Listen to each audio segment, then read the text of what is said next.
All right, everybody. Here we are with another tele Zoom interview here with not or the one and only brother that I have, Zachary Hallows. Thanks for joining us, Zach. Thanks for having me, man. Good to be on. So everybody, to introduce Zach, sorry, I'll try and look instead of at the screen at the camera here. To introduce Zach, he's not only my brother. We're not going to go into the details of our childhood and our brotherhood relationship and how he has a cooler facial hair game than I do. But it's kind of cool that Zach and I both organically found our way into real estate. Like, we didn't grow up with a real estate background at all. I would go so far as to say we both grew up with we grew up with a hard work ethic mentality, right? And somewhat entrepreneurial. Like, we both mowed lawns. We were doing a paper route when you had to be like 9 years old, right? Yep. Mm-hmm. Okay. So you were like 9 years old. I was 10 years old. And then we were mowing lawns. And then, and so I started in like the mortgage industry kind of haphazardly. And then Zach started in property management. And kind of at the same time and correct me if I'm wrong, Zach, but at the same time you were getting your feet wet, like, did you have a rental before you actually were in property management, or was it all at the same time-ish? Yeah, got our first rental before I was in property management and kind of got my feet wet that way. But then, got into the third-party property management, doing it for other people after the fact. Gotcha. Yeah. And so already he was like of this entrepreneurial mindset, like for those of you thinking that your kid will never amount to anything because he doesn't like school, like Zach is killing it and just didn't like school. Like, let's be honest, like, you're just not the kind of person to sit in a classroom, right? Never really were, right? Yeah, I mean, the story goes that, mom would take me to school, and within 5 minutes of being dropped off at elementary school, I would just find my way to the door and just run home. And there's like a legend at our local elementary school of me like running home and our 80-year-old white-haired, school principal chasing after me going home. So kind of felt bad about that. But yeah, I just was never super interested in traditional schooling. Yeah. And so, but you found, and that's where I'm super excited to get a lot of your unique perspective is, and I've made jokes here and got a reprimanding text from our mother too on like, on Zach and his property management style and different things. But ultimately, like, you have a lot more experience than I do in that. I mean, people know who watched the podcast or know us that I built my own portfolio. I manage my own portfolio. But you manage. So at this point in time, and you worked for a property management company about, was it 2 years ago, 2.5, or three, almost three now? Almost 3, yeah. Almost 3 years, has launched his own Hero Property Management in Utah. So quick disclaimer, Zach is in Utah. But it's a quick, easy resource with how many doors do you have in your personal portfolio, and how many doors do you have then in your professional portfolio? Are you able to share that? Yeah. Personally, I've got 15 doors under my belt that are my own investment properties that I own. And then on the third party side, we're doing just about 500 doors for Hero Property Management. Which, for those of you that don't know that, I mean, 500 sounds like a lot, and yeah, it is a lot. That's at the point of, what would you say? When I talk to people here in town, there's not, I should be careful on this, and I'll hit the comments and hit me up, folks, and crucify me. And then we need to get local property managers on the podcast as well. So love to do that. But, most folks that are doing, if it's a full-time job and doing like close, like 50 to 80 doors, like, that's a pretty full-time busy job for an individual, right? Is that fair to say? Yeah. So if you look at real estate agents, because sometimes real estate agents will just pick up like little portfolios on the side of like their, full-time being a realtor, and usually anywhere from like 50 to 80, like you're a pretty high performer. Like, most realtors, just by themselves can't really handle more than just like that as an individual. Yeah. And then you really start smoking a lot. I always make the jokes that and it's not the stigma anymore, but it used to be like property managers just smoked like like crazy amounts just because it was like the stress all the Yeah. time. But because it's a different gig, and not everyone, because at what the scale that you're operating, you have to be able to manage your business at scale. And it's like anything. I don't know. I don't want to downplay it. Like a lot of businesses have difficulties, have stress, have the immediate circumstance of ignorance, I should say, right? Because Sure. that's, I think, what you deal with a lot for property management of, right? There's like, hey, this is what the tenant thinks that their contract means. Here's what the landlord thinks and the manager thinks. And like, so that's where when things go south, if you have a plan and you well versed in the circumstances, what you're doing is you're basically creating a business, right? That's exactly what you have, right? You're saying we can manage this at scale because we do it well. We have the systems in place. We educate people, and we don't have to have every day be an explosion in my life. Is that pretty fair to say?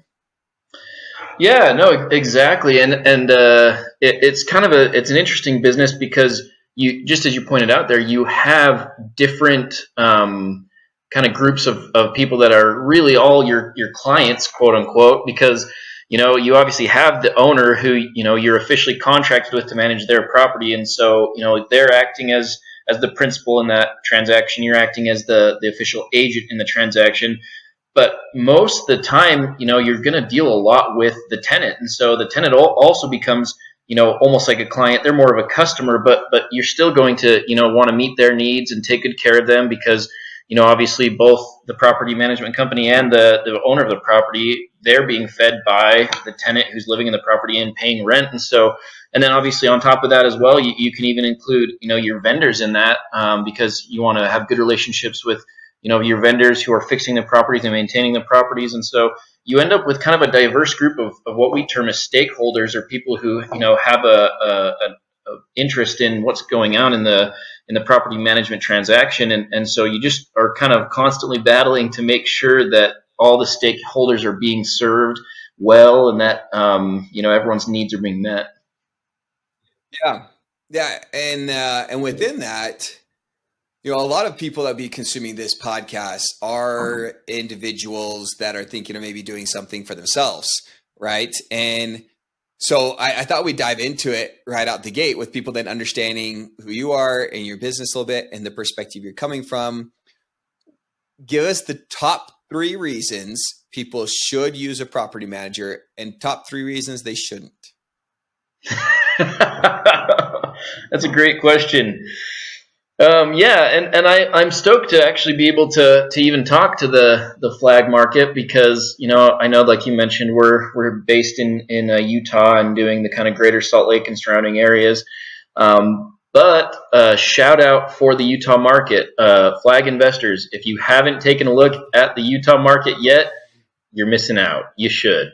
It's the it's the current fastest growing population state in the country right now. So we're growing faster population wise than any other state in the whole country.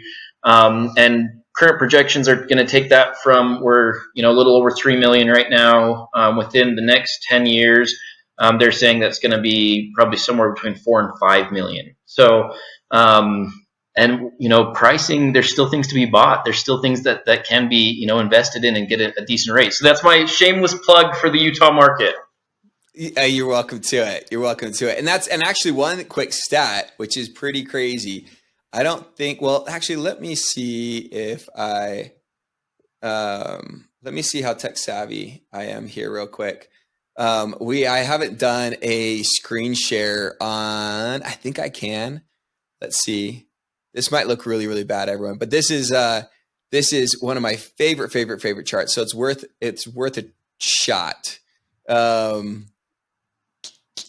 Yeah, it'll work out. Okay, give me one second here. Well, and while you're looking that up, I'll do a little bit more shameless plug.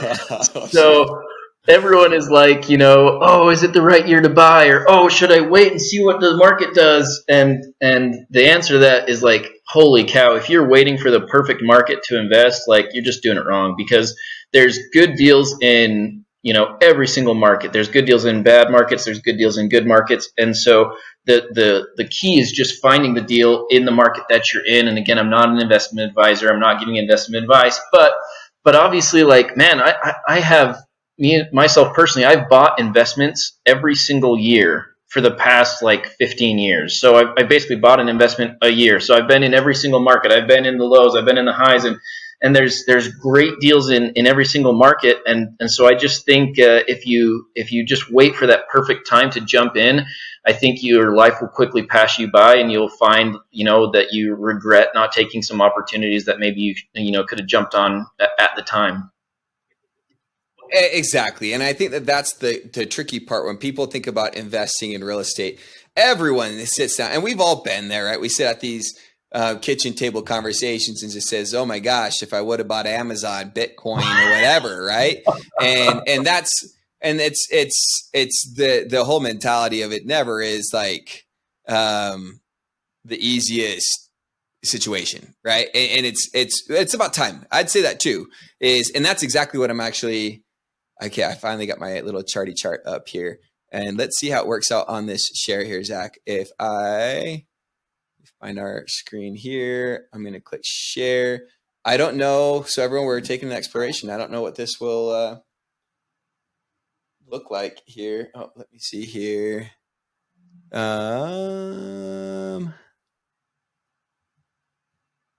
Okay, boom. All right, are you seeing that? Yeah. Okay. I don't know what this looks like for you. Okay, yeah, so we're on like the side. Oh, this is like tech savvy here, everybody. So that's like, let's zoom this in a little bit. So again, everybody, this is I've mentioned this chart on the podcast before, but I haven't shown it.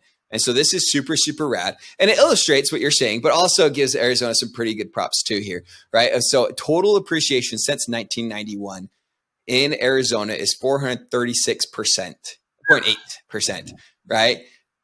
We're beating out the majority of the country because we are also one of the top 10. I don't know if we still are or have been one of the top 10 fastest growing states as well. So when we are, and that's like the valley, right? That's where people are.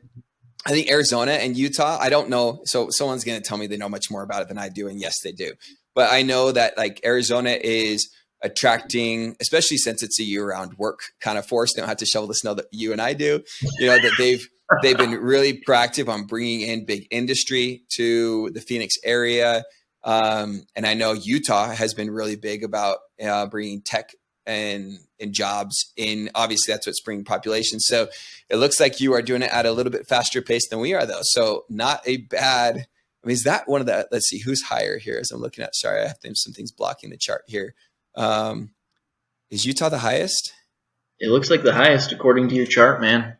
Yeah, it is totally the highest. So, not all bad when you look at the growth. I mean, there's a lot of things that we could digest into here. I know there's other things I want to talk to you about, so we won't dwell too much longer on the chart. But yeah.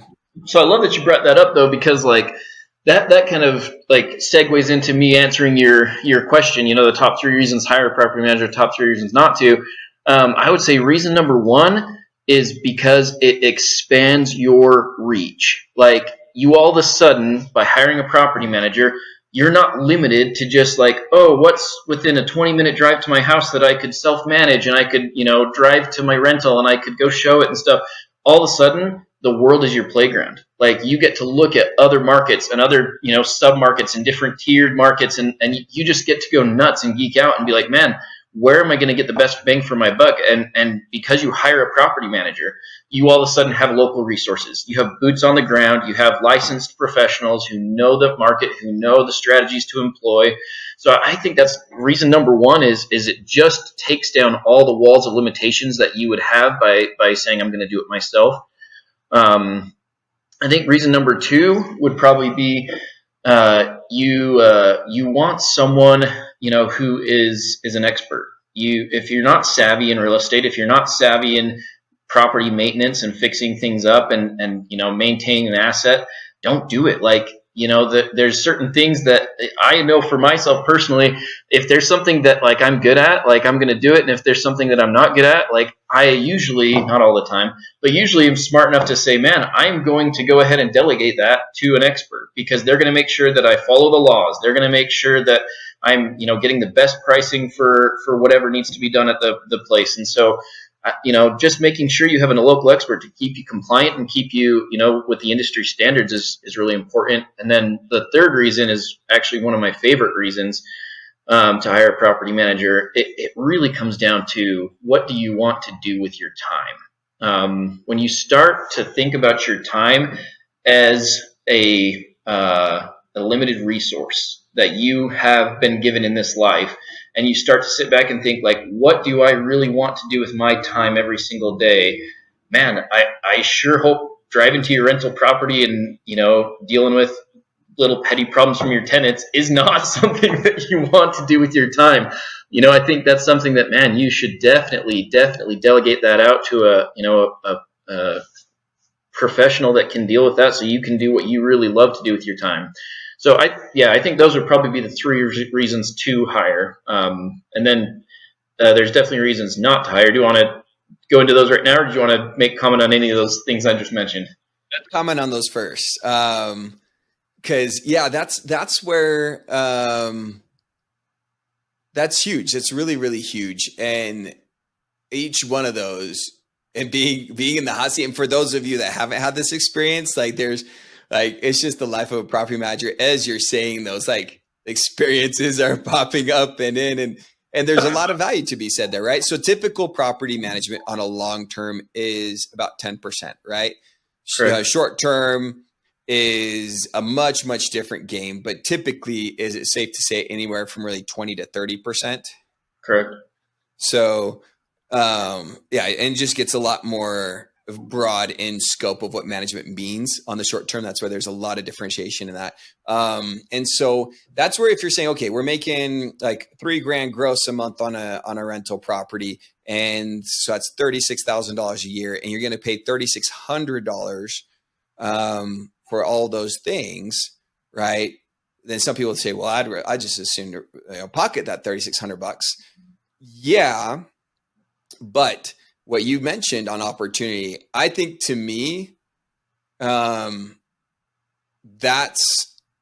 one. I mean, all those are important, but that's one that I think, at least in my mindset, is huge, because I think people are having to be smart right now, right? Certain areas, like it's the same thing in buying. That's why I don't think a lot of people understand. Like when you buy a stock, if you go and buy a totally huge company, publicly traded, super stable stock right now, there's only so much that could gain or move for you, right? Whereas it's like, that's where people want to be on the ground level of something great because you took all the risk, right? How many companies start up and end up failing and everyone loses money versus the few that actually blow it into the stratosphere? And it's like, then yeah, we all should have bought Tesla, right? And so that's where I think that people need to understand. And I love that and this is a line, I think I stole this from Dave Ramsey, is where he says real estate is an unequal knowledge investment, right? Unless you're, and I won't make political jokes here, unless you're certain political people that legally inside trade, right? That unless you are inside trading, which is illegal, everyone has the same knowledge when it comes to stock markets, or should. That's how the market is structured. But right. There is the housing market is anything but. So if you're talking to people, your real estate agents and property managers, and have their ear to the ground, for instance, as a rather extreme example, I know that you bought, renovated, and sold a meth house, right? Yeah. And you did it all on the total up and up, because as some people might say, oh, this is horrible, this is awful, I'm not even going to get into it. You were able to monetize that and say, okay, there's a discount assigned to this. There's a process that I have to pay more money to legally clean that, get that all totally bio-safe, and then resell it with that stamp of bio-safe approval. And the market is such that it will bear a premium then assigned to, once I've done all this work and renovated and upgraded it, that you then took advantage of that where other people were running away scared. And so I think that's where people need to know, like, sure, if you want to buy an established market, if you want to go buy a ski condo in Park City, Utah, it's pretty darn established that that's on the freaking map right now. Yeah, and if not, it's going to be more so with that Gwyneth Paltrow ski lawsuit. Did you hear about that? Yeah, that's been fun. So, anyways, if you want to buy an established area, two things are going to happen, right? You will pay a lot of money, but your market values will be safe, and you'll be able to charge a lot of money, right?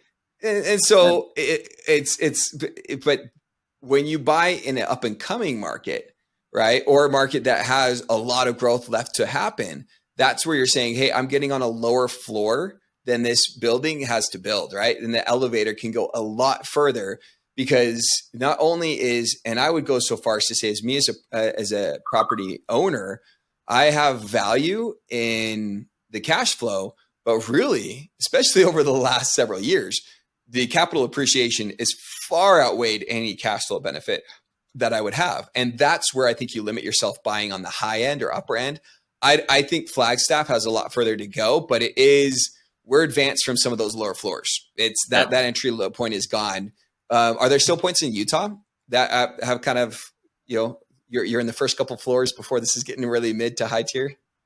Yeah, that's the exciting thing is like, I feel like there are definitely areas in Utah that I would term as like emerging markets. Specifically, like, just to throw a few out there that we're doing a lot of business in right now because people are catching on, is like the Magna area, which is like 15 minutes west of Salt Lake, like downtown Salt Lake. So that's like a great market that's so close to like a major downtown metro. So we've got a lot of relationships with some developers and some other folks that are investing pretty heavily into that market, and they're getting great rents, great returns, because it's so close to downtown. Like, the demand is really strong. And then also one that's maybe a little bit further behind, but definitely up and coming, would be like the Twilla market. So there's a lot of guys. I'm here to tell you. You can say like, oh, I heard this on this podcast years and years ago, or whatever. There's a lot of guys who are hedging some pretty heavy bets on the Twilla area and buying up, some land and buying up, some real estate out there, because there's some predictions in the next 10 to 15 years or so that could get pretty serious out there. So yeah, definitely some still entry level kind of markets that are close to, the downtown Salt Lake area for sure. Yeah. Well, and just within those first two things, I think that's where a lot of people need to get over certain paradigms that they might have set, right? And I think especially, and I share that in the Flagstaff market, because I think a lot of folks, especially more, we have a lot of bigger pockets that come in and invest here and are very excited about the growth of where Flagstaff is going. I tend to find more of the local pockets, or local people are a little concerned on like, do I really want to spend that much on an investment? I want it to be close, but I don't know if this is the right opportunity. And then that gets us a little bit in like this whole ethical spin too, because some people really don't want to do short-term rentals here in this market, because housing is such a high need in Flagstaff and we are landlocked. But since it cash flows higher, that's where a lot of investor dollars are thinking, hey, it's just a personal decision. I need to make a business decision. I want to own this real estate and I'm going to short term it. So that's where I think a lot of people to understand those two aspects of saying, hey, your best opportunity might not be the one within a 10-minute commute. And, because of management, and being open to that broadens your scope, and you can actually go find better opportunity. And kind of where I was going with someone getting like $3,000 a month on a gross rents, paying $3,600 to a property manager, like that delta or change there that people need to understand. Like, you can very, very quickly like absorb and erase that and actually increase that with, just like you said, like an up and coming market or opportunity. It's like, if you find and buying up, in more of a, whether that's close in the Flagstaff area or somewhere in Utah, or basically just generally speaking, to say $3,600 if that's, let's just round talk numbers. Like, if that's let's talk Flagstaff just for the sake audience here a little bit, to where that's probably like a $400,000 to $600,000 home. And so you're talking about, can you then find an appreciation level that's going to give you greater than I mean, let's just say greater than a 1% plus because you're an emerging market. And you'd hope that in an emerging market, you're going to outperform the national average of a 3 to 6 anyways. For sure. So you're basically saying, hey, if you find the good buy, you get a manager, you build in that cost of management and then get that third piece back, which is life, right? Yep. So I don't know. I think a lot of people need to see those things. So yeah, those are my comments on your top three. Do you have any other comments on your top three before we have you sell against yourself?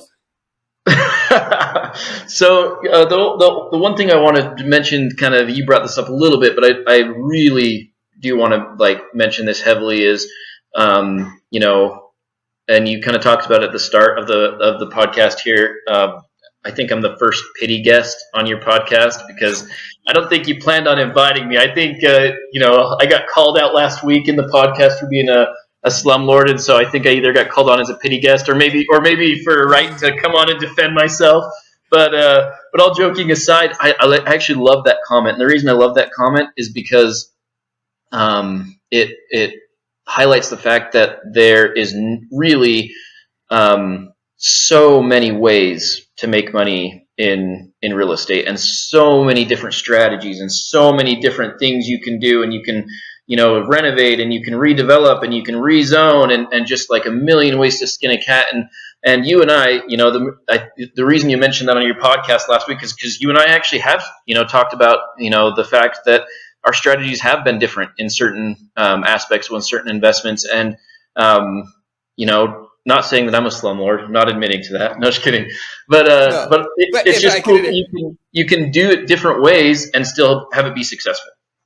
Yes. And you know what? And in a more honest vein of it too is, and I usually bring you up in a lot of my kind of let's explore property investment conversations, because I'll say, hey, I've been more so into, I want to, and this is where I think that we're not on extremes, right? It's like in the political, we're not on like, you know, far left and far right here. It's like you're, you know, to one side of the center, I'm on to one side of the center, to where it's like, no, we both like cash flow, and we both like good properties, and we both like properties that are going to be sustainable and in high demand areas, right? And so I think that those are the similarities. Whereas what I like to tell clients though is like, and tell me if this is correct, because I've been representing it for like the last decade to people, is I'll say, my brother Zach will prioritize cash flow over everything else. Like he will just want to make sure, he doesn't care,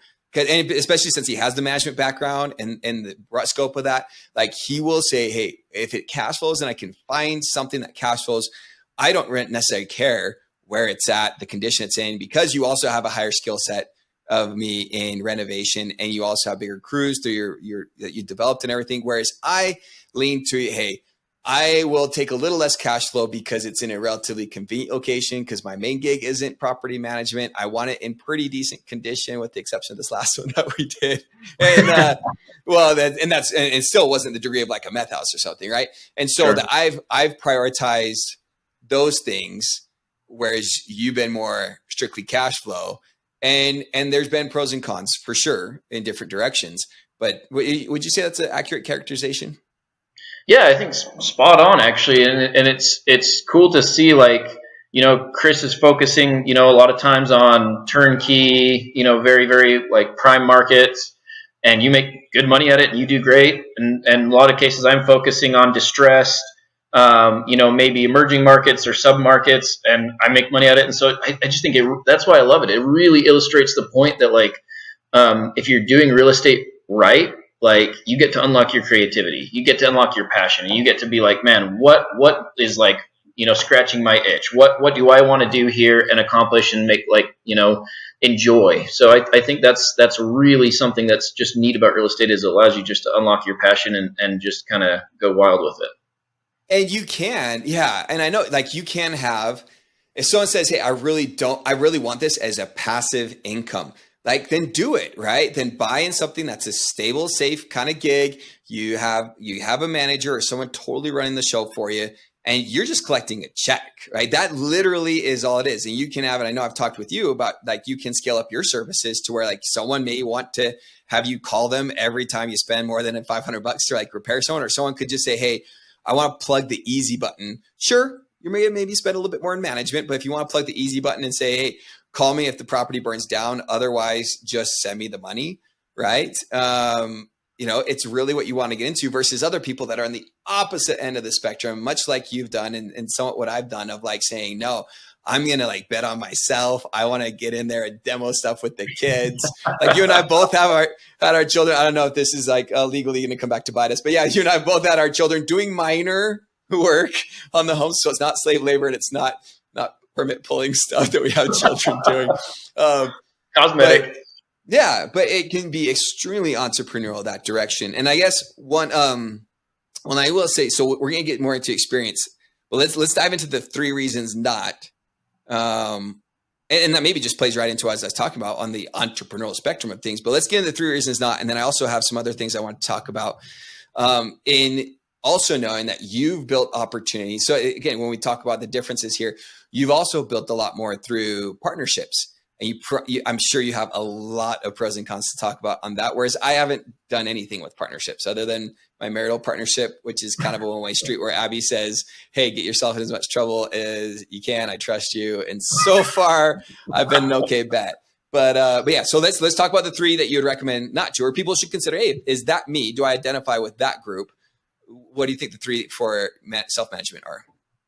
So yeah, for self-management, I would probably say the number 1 reason to not hire a property manager is if you have probably self-managed for a period of time and you like the control and you like being in every piece of it and you really just enjoy doing it yourself.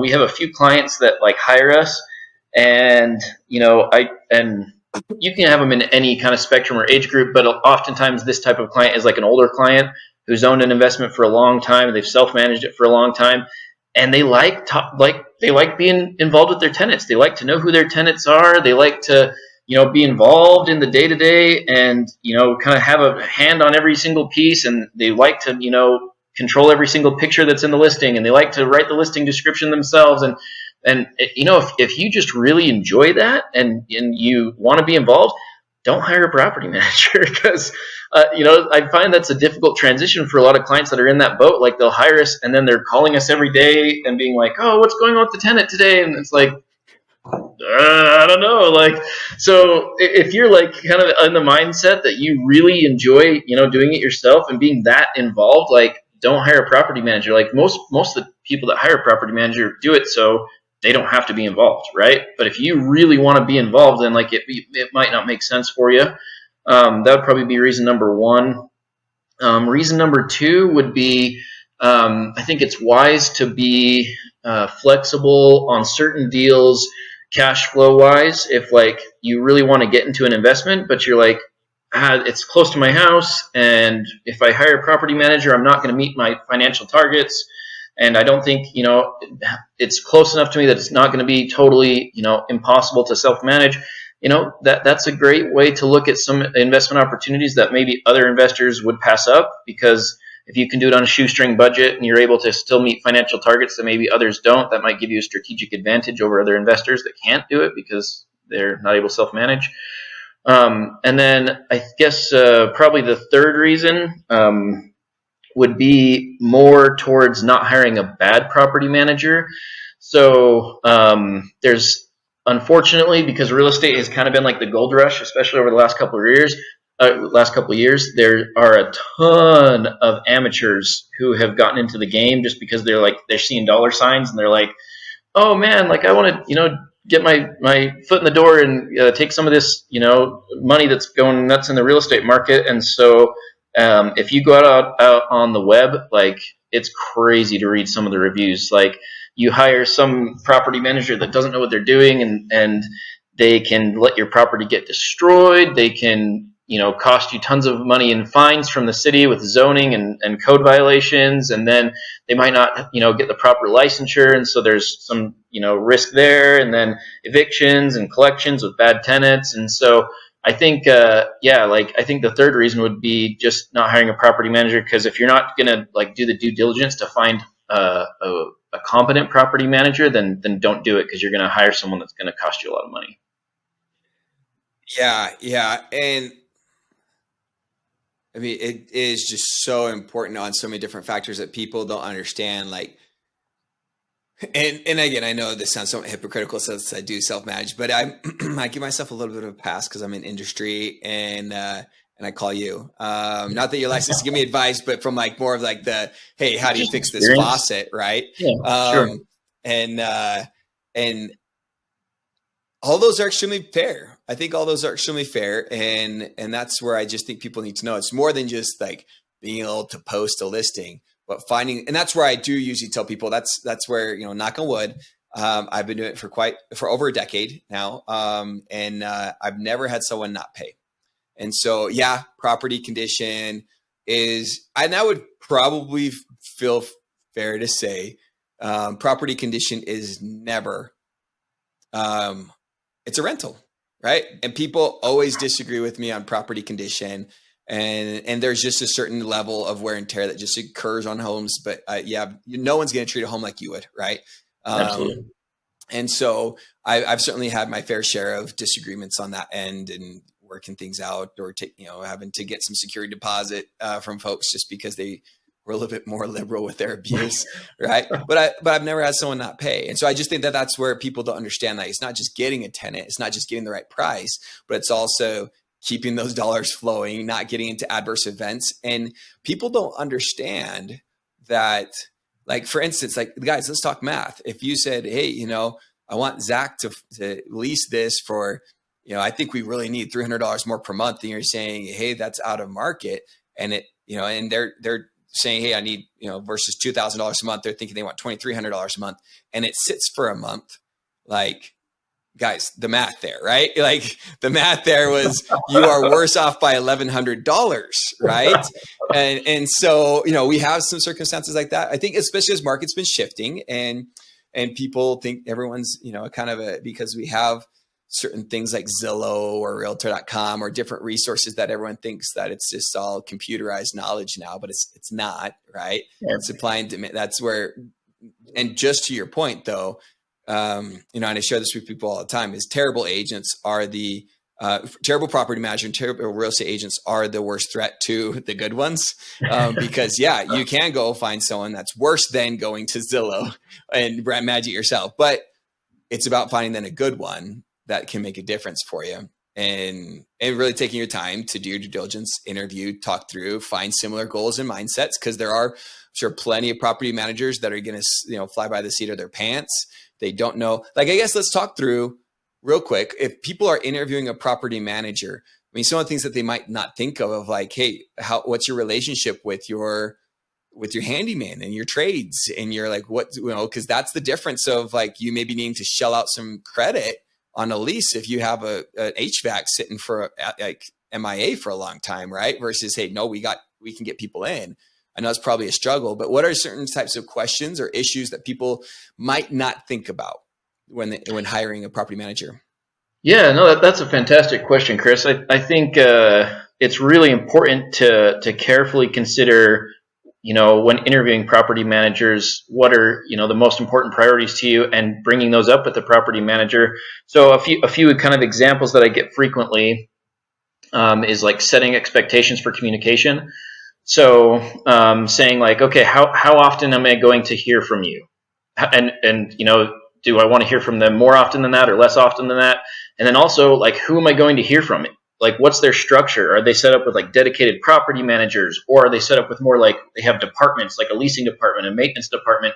So like, who's in charge of my property? And when I need something, when like a problem comes up or a question comes up, like, who's my point of contact, and how easy are they to get a hold of?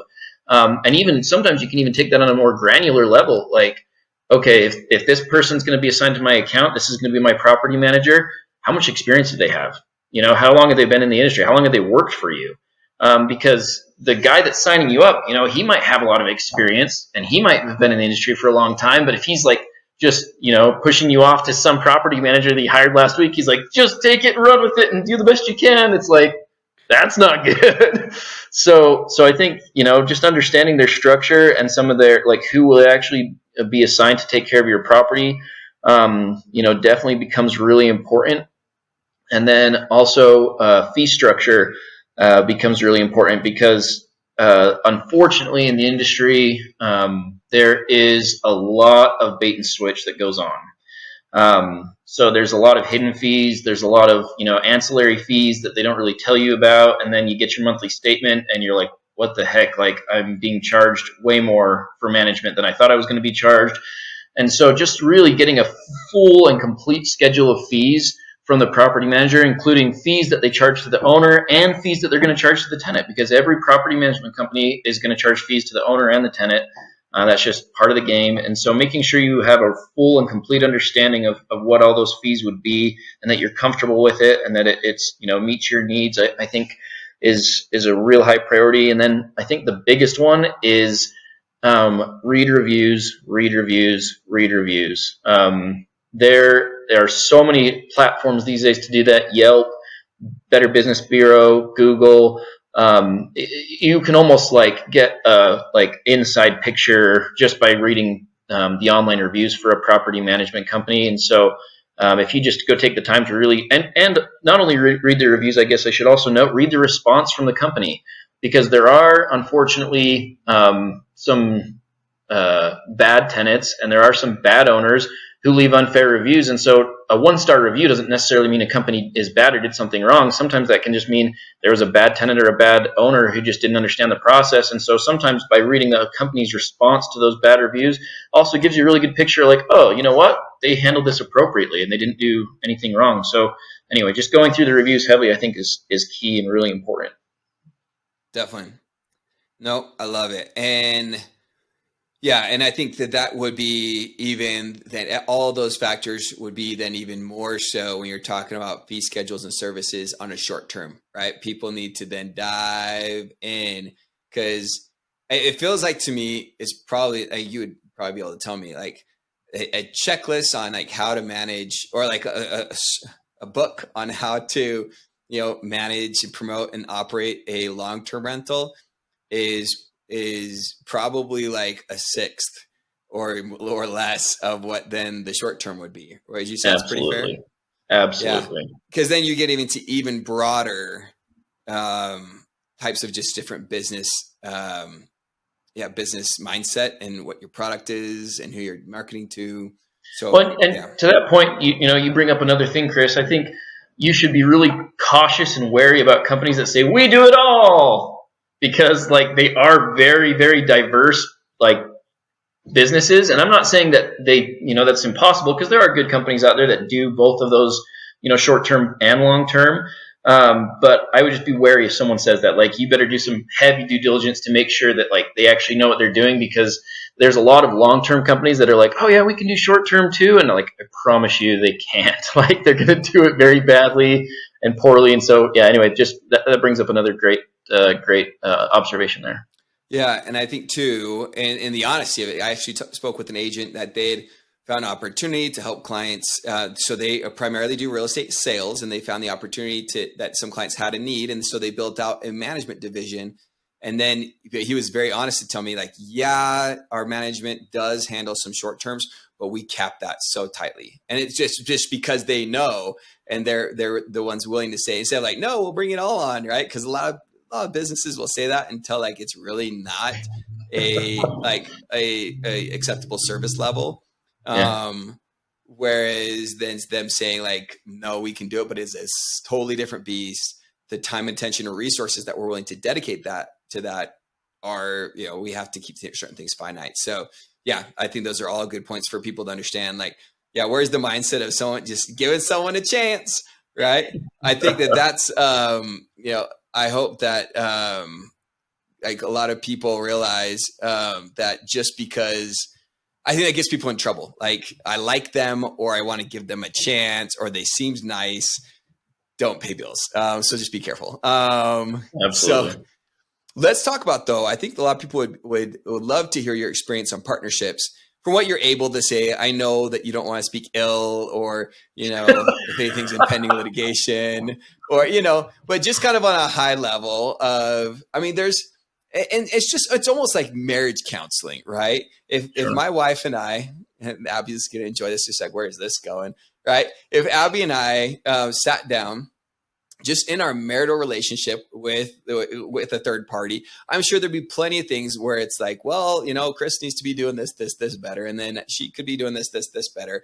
And that's just the nature of relationships. And so I'm sure in business partnerships, like a lot of the simple things of like, what are your similar goals? Who's going to invest the time, the capital, getting all these things kind of dialed up front. I was talking with a group that's kind of thinking of coming together on something just over this last weekend. And they were kind of starting to spend quite a bit of time on like, well, how do we potentially plan for certain exit eventualities? And I think that's important. But I also said like, the other important thing to know is if you're planning a divorce while you're getting married, like, or just the attention that you have on the divorce while you're getting married also should tell you about that marriage. Right. And so that's one thing of like, hey, yes, you should plan for like what if things go south or sour, people have certain financial hardship or the property has hardship. Like those are definitely 100% things people should think about. But I think it does. And that's what's kept me from a lot of partnerships is just not wanting to hassle with it. But I do limit myself there. So what have you found there? What are some of your advice points? Yeah, partnerships that are definitely like that's a deep rabbit hole. I guess the first thing that I want to mention for partnerships is whenever you're approaching a partnership situation, I think the Stephen R. Covey principle of synergy should be like top of mind. So synergy is basically the concept or the principle that the sum of the whole is greater than the individual parts. So basically saying like, holy cow, like when we add our resources or add our skill sets together, like we actually create it's an a factor that of multiplication where our product Sure. is greater than we could ever do by just Sure. individually adding our parts. And so I think synergistic partnerships are the ones that are the most successful. That's where you both like bringing value to the table that creates an end product that you could have never achieved otherwise. um, and so then also related to that is the other principle of partnerships that I think is really valuable is the each partner to any particular opportunity should be bringing something to the table that the other partners need and that the other partners do not have. So like it really is can make it so partnerships can be quickly evaluated on if they're valuable or not, because I've had certain buddies that like, hey, let's partner up on something because I have capital or I have this, or and I'm like, I have capital, so like what are you going to bring me that I don't have? And if they don't have something to bring you that you don't have, then it's like that partnership has probably run its course. Like there's no point to putting something together. But on the flip side, I have done partnerships on properties where it's like, okay, there's no way, and again, I probably won't go into details on it, but there's no way that I could have bought this property by myself, and there's no way that my partner could have bought this property by themselves. Like it was an impossible opportunity for either of us alone, but together, all of a sudden, it's something that's achievable. So I think that's something that can really help you evaluate if a partnership is something that's worth doing or not. Yeah. And I would probably go so far as to say, just in my experience, especially, I talk with the majority I talk with, because I mean, it's a pretty small segment of people that actually invest in real estate, right? And invest in multiple properties. It's a pretty small demographic, right? And so, in the overall scheme of them, people who just own a primary residence, right?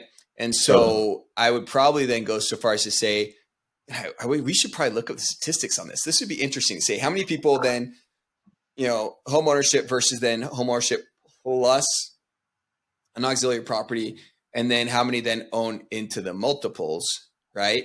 And so where I'm heading with this all is that the majority of people hearing this or listening to this are probably just thinking of that next one, not so much like then two, three, four, five, whatever, right? Right. And within that though too is a lot of that, and I would say generally speaking,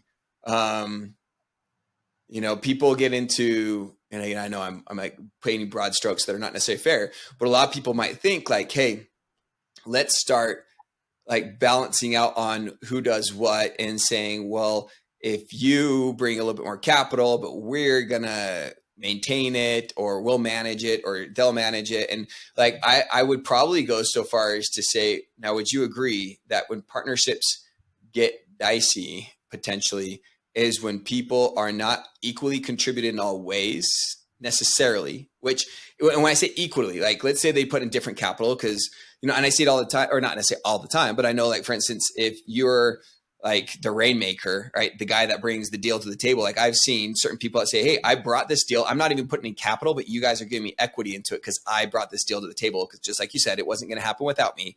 And then the other people are just the capital, so they're less intuition, mind, and market, they're more money, right? But then deals get messy when it's like, okay, we're not all equal in certain ways, and people devalue the other person's contribution.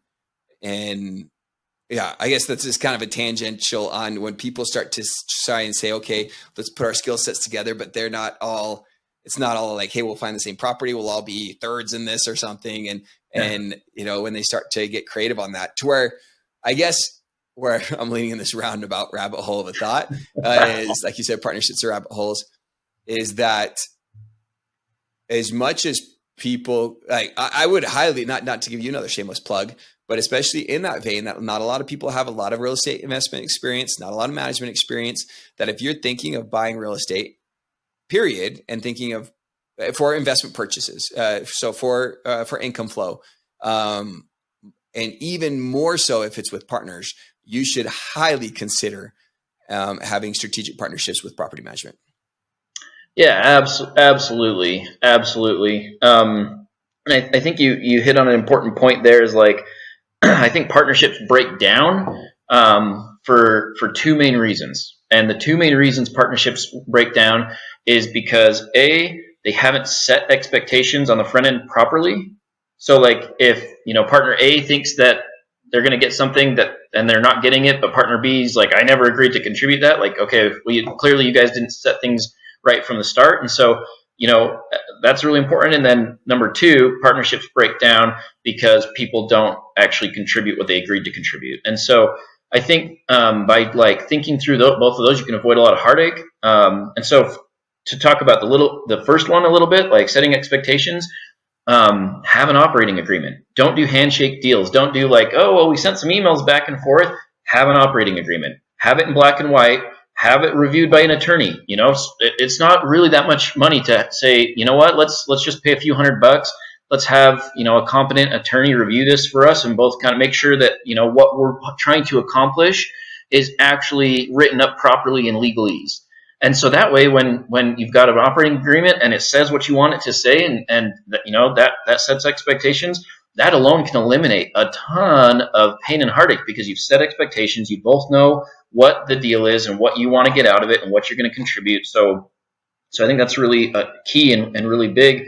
And then as far as people not contributing what they've agreed to contribute, I think it's wise to have some, I guess, not really an exit strategy, because I'm with you. I don't think if there's like a divorce already being written up, you probably shouldn't partner. But I do think it's okay to have like some contingencies. Like if this happens, what do we do?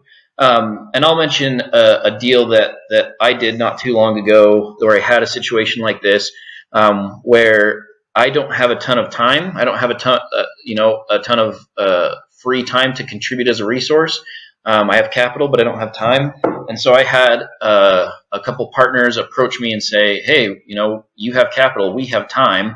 So they said, what if we bring you this investment opportunity and we go and find it and we'll do all the work to manage the subcontractors and renovate it. We'll even do some of the work ourselves, whatever. And I said, great, that sounds fantastic. But what ended up happening on that deal is one of the partners had some needs at home, and so it was hard for him to contribute the time that he originally thought he was going to be able to contribute. And so, he wasn't basically bringing to the partnership what he had agreed to bring. And so what we did in the operating agreement for that partnership is we were able to say, okay, we're going to say for hours worked, you get a certain percentage of the profit.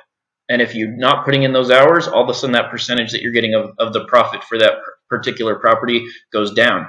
And so it was really nice, because we didn't have to have like an awkward conversation of like, hey, you're not doing what you said you would do, so we're going to screw you and cut you out. It was just like, hey, no problem. If you need to cut back on hours, that's okay. We're going to go ahead and reduce your share, and everyone's still happy, and he still made money from the deal, and he wasn't sour after it. In fact, he's still a good friend of mine. And so I just think maybe having some contingencies in your operating agreement to say, if A doesn't happen, then what's plan B?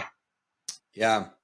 And I think that's just begs a lot of, here I make my generalizations about the population here, but I think a lot of people tend to lean towards, hey, I'll Google this, and I don't want to, a lot of people are cheap. We're all a little cheap, right? No one likes to spend money where they don't have to, but so they might, I think a lot of, generally speaking, people don't like spending money on advice, right? And sometimes you don't necessarily have to spend the money, but you spend the time. And so just like in what you're talking about, like I wouldn't have known how to drop a contract in that nature, addressing certain things proactively that you're like, hey, inevitably this could happen. Like this has a high likelihood of happening, or how do we address it so it's not a problem down the road? And as you alluded to earlier, that it's not only, we're all talking about this so because people want to expand their horizons, they want to make money, but money at what cost of stress and life then really starts to reduce your return, right? Regardless of what you're seeing in the bank account. And so that's where I do think I would encourage people to, talk to an attorney, right? Talk to real estate property managers, real estate agents on like, hey, what happens? What does this look like if I need to sell? I mean, I can't tell you how many times, and I'm sure you see it all the time in your life, where someone will come to me and like, hey, like we sat around the kitchen table and this is what we want to do. And like, this is how we want to do a loan or something. I'm like, that is not a thing. Like I love your creativity, but instead of like 2 hours in the kitchen table, you could have asked me and I could have told you in 5 minutes how to roundabout structure, but on a viable path what you kind of want to do, right? And so I think that's the idea is like, don't be cheap when it comes to some of these things, because it's I always tell people when it comes to these types of things, the devil's in the details, right? The returns and the maximization of opportunity really is, we don't want to be high stress with it to the point that it's paralysis on like, I just want to buy the perfect property. Like that doesn't exist. You need certain things to get like within a striking distance, and then it's go time, and then you work to make your own luck on things. But yeah, the advice point I think is just huge, is really huge there. Well, and I think something else, as you mentioned all that, it brought up an example for me that I just want to throw out there. Is like, okay, so you're going to sign a contract, a legal document, and you're going to own assets with another person, and so like beyond the contract and beyond the black and white, and everything being solid like that, you should have a high level of trust with people that you do business with. Sure. Because that becomes so key. Because a lot of times, like things are just done in trust and by trust, and like, yeah, you can go to court and try to get it enforced and try to like go after people, but ultimately like the world is tied together and bound together with trust. Like people are sending you their personal information and applying for loans because they trust you, and you're selling loans to third party servicers because they trust that you did the due diligence to make sure the buyer is qualified. Like there's so much trust involved in partnerships, that is just vital. And the example that comes up for me all the time, and this is not as much of a partnership, but it kind of is when we get roommates that are renting properties together, and they're signing a legal document together. They're signing a lease agreement, a legally binding contract that has some teeth. Okay. And like what happens all the time is like they'll move out, and like we will have to charge them, unfortunately, for like damage or like major things that are wrong with the property. And like I can't tell you how many times I have a roommate call us and be like, that wasn't me, that was John, or that was Jill. And I'm like, you signed a contract together. Or another one that happens frequently is like we'll have a roommate that's like signs a contract or a lease, and then they're like, oh, I need to move. And so the other roommates are like, yeah, that's fine, go ahead and move. And then maybe there's some payment issues and some evictions and collections that happen. And so we'll get a call from the third roommate. They're like, no, I moved out. And it's like, you signed a contract. You're in it together. And so I think partnerships are the same way. It's like you all of a sudden get to share profits, but you also get to share liability. So make sure that the person you're sharing liability with is someone that you can comfortably say, yeah, I'll take on their liability with this partnership. Sure. And I guess, as we kind of been running close to an hour here, and I know as exciting as property management is, as we kind of work to some conclusions here, is I think that's maybe a good kind of closing thought to some extent. And I'm curious to get any other thoughts that you have as well. But that I think kind of tying a lot of these things together is there's totally opportunity. Like it's not like that's past, or like owning real estate investment is a thing of the past. Like you have to, and what was it that I should know this as far as just Google big companies getting into property management. Like there are billions and billions of dollars betting on rental market, right? And betting and saying, I'd rather own it and have you pay me rent than you own it and you build your wealth, because I want to build my wealth. And these large, and I'm not talking about the mom and pop investors like you and I, right? That just own a handful of properties. I'm talking about the people buying up swaths of entire neighborhoods and owning the neighborhood with a hedge fund. Like, I'm not trying to be doom and gloom, but I'm just saying people are betting on it. There's opportunity. And so if it's not in your area, if it's not within your personal budget or striking distance, like you got to kind of create your own luck here. You got to see, okay, where does it pencil? Where is it an opportunity? If I need to own a smaller percentage of a watermelon than 100% of a raisin, right? Like, where does this put you together? So I do think people need to look at, location. They need to look at long-term versus short-term. They need to talk to property managers. They need to also then consider partnerships. And there's, like you said already, there's a lot of different ways to skin a cat, and there's extremely lucrative opportunities. But one line that I'm telling people a lot right now is you just have to be smart. You have to be a lot smarter now. You can't just trip into things, and you gotta use some discernment there. I don't know. What other closing thoughts do you have? Yeah, I think you hit the nail on the head, man. Pretty much every real estate deal that I've ever personally done, I've had to get somewhat creative to make it happen. So instead of thinking like, oh, I can't do this, think about like, what are some like ways that I could make this happen? Like, what would have to happen so that I could make this a possibility for me? And I think you make a great point. Like, you don't have to do it on a grand scale. I have clients who literally, they buy a house, they live in it as their primary residence for a little while, and then when they've saved up some more money and their financial like situation is improved or changed, they go buy a bigger house and they just turn that one into a rental, and then they go do it again. I've had clients do that 3 or 4 times, and it's like, perfect. We'll turn this into a cash producing asset. Let's move on. And so you don't have to like be a super wealthy, crazy, rich investor to be able to do those things. And then there's so many free resources available to you to figure out how to do these things. So this is a shameless plug for Chris and for Benchmark. Man, call up Chris. He obviously has done a million different home loans for a million different people in a million different ways. And so it's not a million. It's a big number, but not a million. But just say like, there's only 76,000 people in Flagstaff, Zach. Do you know how many times I'd have to do their loans over and over again? No, well, that's why you're with Benchmark, because now you get to come into Utah. So we're going to provide some big opportunities for you up in Utah. Yeah. But just like, yeah, I think I was really lucky early on when I started investing to get connected with a local mortgage processor named Alexis Carter with City Creek Mortgage. And holy cow, I can't tell you how many times I would just call her up and be like, "Okay, Lex, I don't know how to put this together. Here's, the different pieces of the puzzle. What do I do?" And like, she's like, "Okay, here's everything you need to do." And even on I did a recent like personal primary residence purchase, and I was putting it together really, really stupidly. And luckily I called my brother Chris about it, and I was like, "Hey dude, here's what I'm trying to do. Here's what I'm trying to accomplish." And he's like, "Dude, you're an idiot. Like, let's clean this up, do it way simpler. And, through just like getting some advice for you. And again, I know like at the time you weren't licensed in this market, so you weren't necessarily like telling me as my mortgage like lender or whatever how to Sure, do it. sure. But just as a family member that's in the industry that has experience, you were able to help me put it together. So I throw that out there to say, I don't think you should wait till you're like uber wealthy to start investing in your future. And I think that there are free resources all around you that would happily help you to know like how to put the pieces together.